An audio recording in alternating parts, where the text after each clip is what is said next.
আসসালামু আলাইকুম, কেমন আছেন সবাই? আশা করি ভালো আছেন। তো আজকে চলে আসলাম একটা নতুন ভিডিও নিয়ে।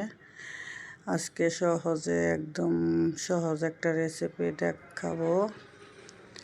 লাউ দিয়ে আর ব্রয়লার মুরগি দিয়ে রান্না করব, তাই আপনাদের মাঝে শেয়ার করব।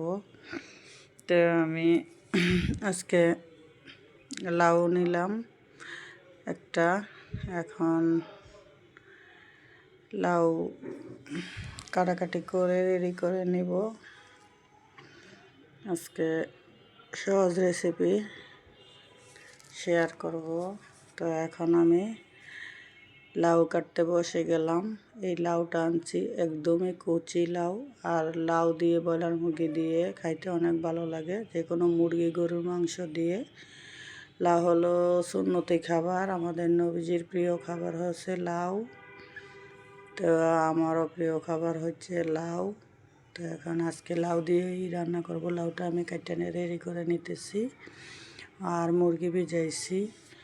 তো মুরগির মাংস অল্প করে দিয়ে রান্না করব সহজভাবে একদম। তো এখন আমি লাউ কাটতেছি বৈশা। আর এখন আর ইফতারি বেশি একটা বানাই না। এই যে মুরগি কাইটা ধুইয়া নিছি আর এখানে চুলে ভাত বসে দিছি আমি। আর এখানে দিয়ে দিলাম পেঁয়াজ, দারচিনি, এলাচ, তেজপাতা। আর এই যে লাউ কাইটা রাখছি, টমেটো, কাঁচামরিচ, ধনেপাতা কাটছি। লাউয়ের সাথে দিব ধনেপাতা, কাঁচামরিচ আর টমেটো। তো এইখানে আমার পেঁয়াজটা লাল হয়ে গেছে। পেঁয়াজের মধ্যে আমি দিতেছি তেজপাতা, আগেই দিছি। এখন দারচিনি, এলাচ দিয়ে দিব।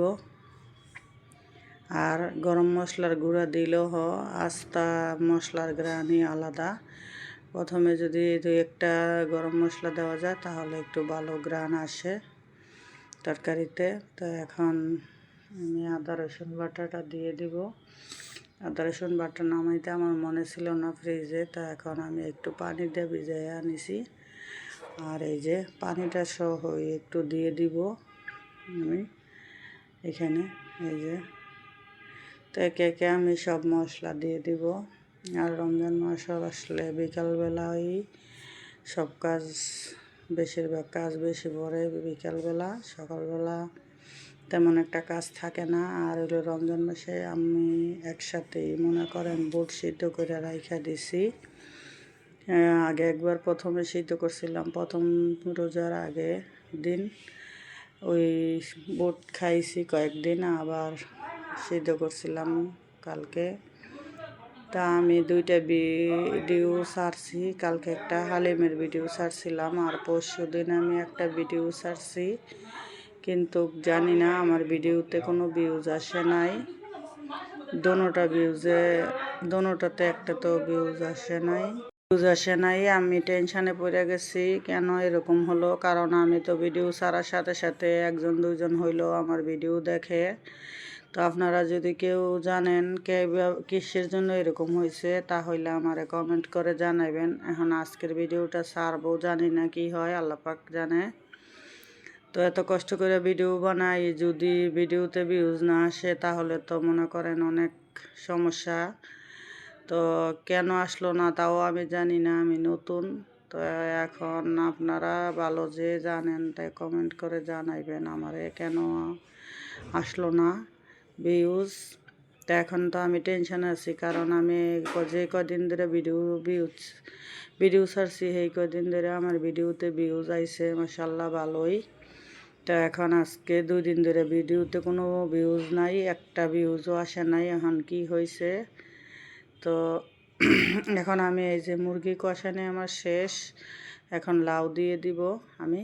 মুরগিটা আগে কষায় নিয়েছি, সব মশলা কষায়া তারপরে মুরগিটা কষায় নিয়েছিলাম।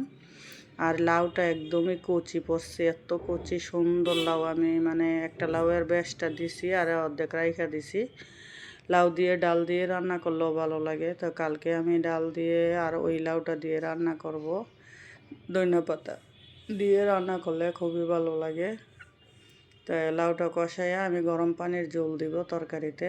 আমি গরম পানি ওই চুলাতে বসায় রাখছি।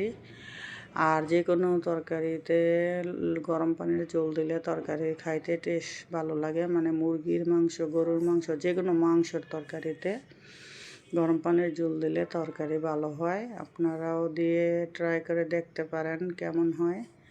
তো আমি দেই, তাই আপনাদের মাঝে শেয়ার করলাম।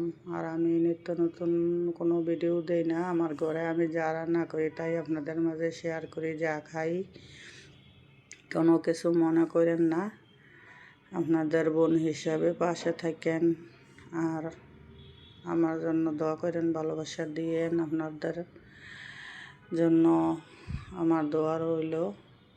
তো এখন আমি এই যে ঝোল দিয়ে দিলাম, আর টমেটোটা আমি পরে দিব, কারণ লাউটার মধ্যে টমেটোটা আগে দিলে টমেটোটা ইয়ে হয়ে যাব, মানে লাউটা শক্ত হয়ে যাবে। তো আমি লাউটা এই যে সিদ্ধ হওয়ার পরে এখন টমেটোটা দিছি। আর টমেটো গলে গেলে আমার কাছে ভালো লাগে না, আমি সব সময় টমেটো একটু আস্তেই রাখি। তো এখন টমেটোটা দিলাম, এখন একটু ডাইকা দিব, ডাইকা দিয়া তারপরে আমি ধনে পাতা দিয়ে নামাবো। একবার ডাইকা দিয়ে আসতেছি। এখন এই যে আমার তরকারি হয়ে গেছে, ঘরে নিয়ে আসলাম। তো কেমন হয়েছে, আর এই যে বুট ভাজি করছি ইফতারের জন্য, আর এই যে লাউ। তো সবাই ভালো থাকবেন, সুস্থ থাকবেন, আল্লাহ হাফেজ।